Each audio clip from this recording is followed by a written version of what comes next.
اعوذ باللہ من الشیطان الرجیم بسم اللہ الرحمن الرحیم اللہم صلی علی سیدنا محمد وعلی آلہ بقدر حسنہ وجمالہ۔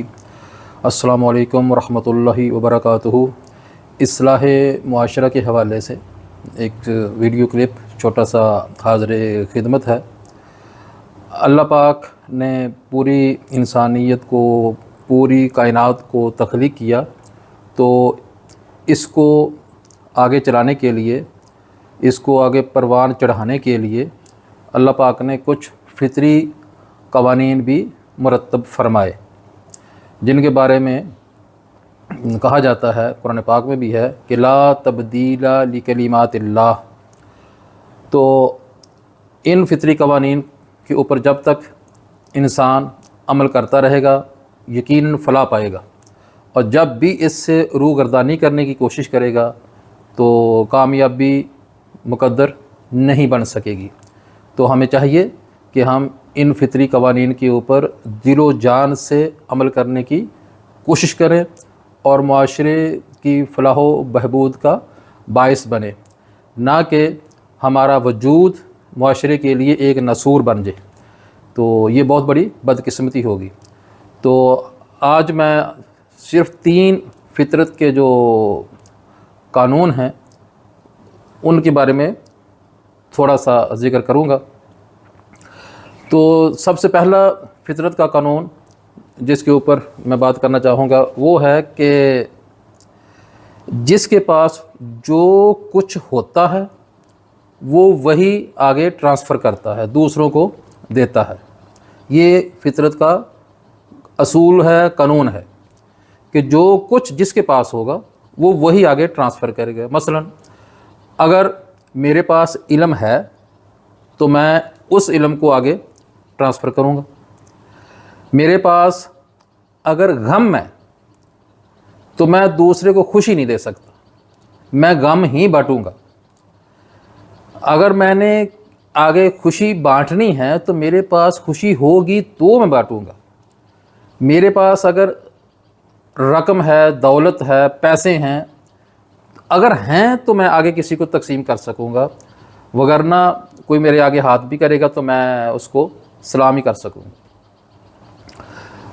دیندار انسان جس کے پاس دین ہے، اگر اس کے پاس دین ہے تو وہ دین ہی بانٹے گا، اور اگر اس کے اندر کوئی خباثت بھری ہوئی ہے تو وہ خباثت ہی آگے تقسیم کرے گا۔ تو اسی اگر فطرت کے اس اصول کو، اگر قانون کو اگر آپ ذہن میں رکھیں تو آپ ہر بندے کے بارے میں اپنی رائے قائم کر سکتے ہیں۔ اور پھر جب ہمیں اس کا اندازہ ہو جائے کہ فطرت کا قانون اور اصول یہ ہے، تو پھر کسی حد تک ہمیں جو دوسروں سے امیدیں ہوتی ہیں نا، اور وہ امیدیں جب پوری نہیں ہوتی تو ہمیں بہت تکلیف پہنچتی ہے، مایوسی ہوتی ہے، تو پھر اس کا بھی وہ کلا کما ہو جاتا ہے۔ بندہ سوچتا ہے یار اس کے پاس جو تھا اس نے دے دیا، میں اس سے امید کر رہا تھا کہ یہ میری مدد کرے گا، اس نے مدد نہیں کی، رقم مجھے چاہیے تھی، دولت چاہیے تھی، پیسے چاہیے تھے، اس نے مجھے نہیں دیے، تو اس کے پاس نہیں تھے۔ تو یہ ایک تو فطرت کا یہ اصول ہے۔ دوسرا فطرت کا اصول یہ ہے کہ کھیت میں اگر دانہ نہ ڈالا جائے، بیج نہ بویا جائے تو وہاں پہ جھاڑیاں اگ آتی ہیں، گھاس پھوس کا وہاں پہ اگنا لازمی ہے۔ ایسا کھیت جس کے اندر دہقان کسان آ کے ہل نہیں چلاتا، اس کے اندر بیج نہیں بوتا تیاری کر کے، تو پھر وہاں پہ جھاڑیاں ہی اگتی ہیں۔